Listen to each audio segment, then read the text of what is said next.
संसार तोते अभिनंदन तो चल बाटरे झर फूल चंदन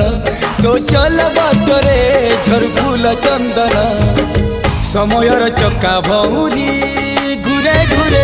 फुले कांदनालो चढ़ीबु तू फूल सवारी धीरे धीरे फुले कांदनालो बाहादर सुख परा विधाता देइछि तोते विरह वेदना सबु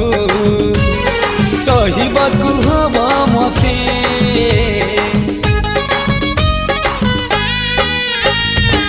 सिंथी तोर हेला सिंदूरी